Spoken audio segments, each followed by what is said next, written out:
Frame.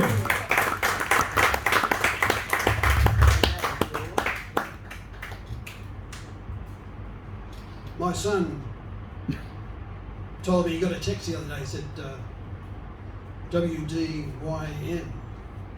I rang him and I said, what do you mean? Anyway, my son and daughter, they live down in Victoria. I barrack for Collingwood as well. Yay! And it's nice and warm down there at the moment. My wife encouraged me to come up here, but I was a little bit worried about it. I said, what happens if people laugh at me? I don't know. She's an American. She thinks she's an Australian. She's been here for 20 years. So she tests me, I know where I test her. And she says, do I sound like an Aussie now? I said, you sure do, dear. And I said to her, why don't you say Melbourne? She says, Melbourne? I said, yeah, you got it. She's been doing that for 20 years, whatever. Anyway, I don't get a lot better. But the Americans have funny sort of pronunciations, don't they? They sort of, instead of aunt, they say aunt. I mean, what happens if your aunt's a pilot? Is that a flying ant? What is it? I can't quite work that out. Anyway. Oh, flying. Yeah, fly down to see the kids a lot. I noticed when I booked my seat on Jetstar, they got three different types of seats you can book. You get business class, there's economy class, and yoga class, where you stick your feet over your head. You see that one? I mean, it's really getting small now, isn't it?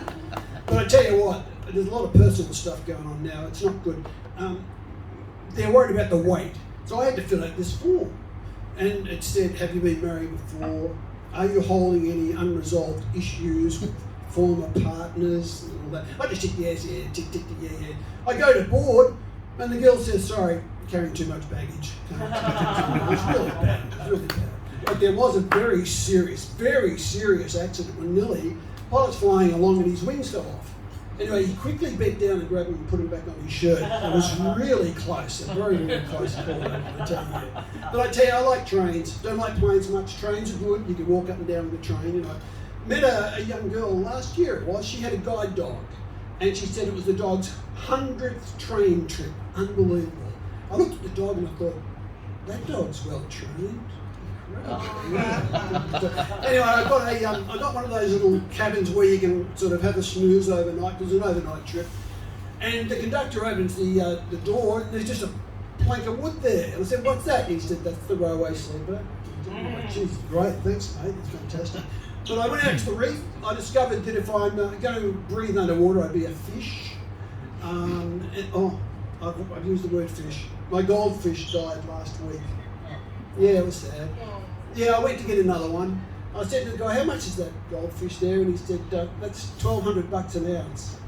What? I walked out with a silverfish. Gold is expensive, isn't it incredible? Don't you reckon? It takes a while to get that one, doesn't it, dear? Yeah, it's good. But I watch my weight. If I ever have a donut, I always get one with the biggest hole. And it's that's a good thing. Went to the supermarket the other day, and those self-checking things, checkout things, they're horrible, aren't they? They never worked for me, but this one, I don't know. It knew I was on a bit of a diet. I went and got some potato chips. I went and scanned the thing, and instead of saying place the item in the baggage area, it said place the item back on the bloody shelf. I mean, how did it know I was on a diet? I don't know. Incredible. So I asked the girl, it's expensive now, what is the healthiest thing I can get for $5? And I walked out of there with a grape. I tell you, things are getting dear. No eggs on the shelf. Nothing. So I went over to the girl over where the roast chickens were, and I said, look, any of them happen to be still weighing? She said, no, they're gone.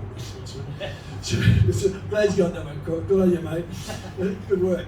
I try to keep healthy. I joined the gym the other day. They start you off pretty slowly. They show you stuff over there. That's a cross trainer. I wouldn't be happy on that thing either, I tell you. There's the free weights in the corner. Fantastic free weights. Get something for nothing. That's good, isn't it? Yeah.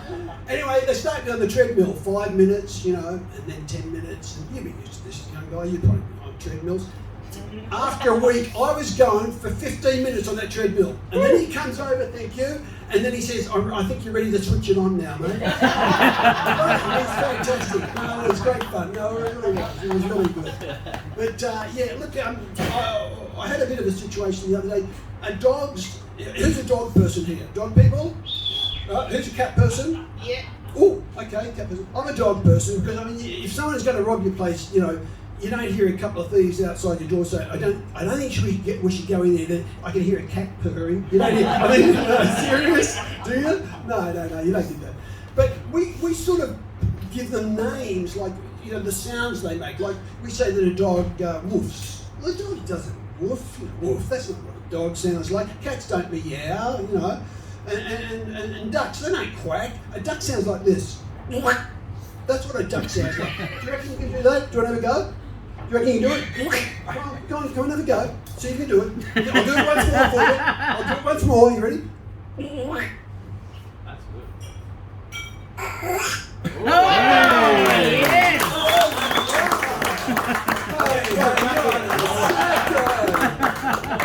That is better than my duck. I always take a duck to a restaurant because you'd always put the tab on its bill. So just remember that. Yeah, that's true. Yeah, but you know, I mean, it's all good fun, isn't it? But I heard that over in London there's a rat problem.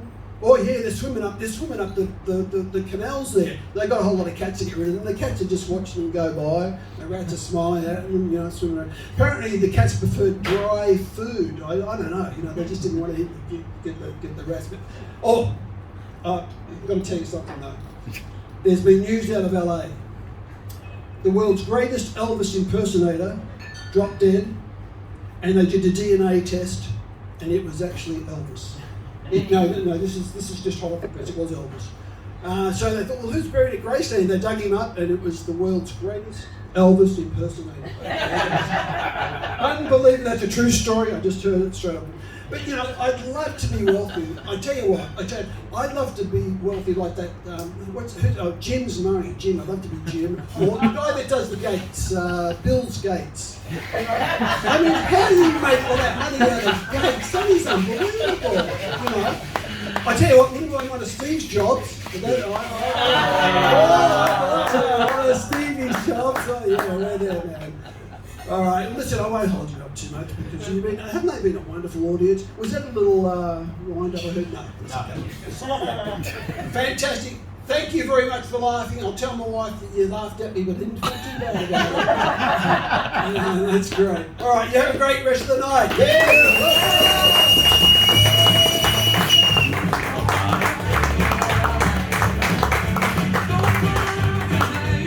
Let's keep it going for Greg one more time, everybody.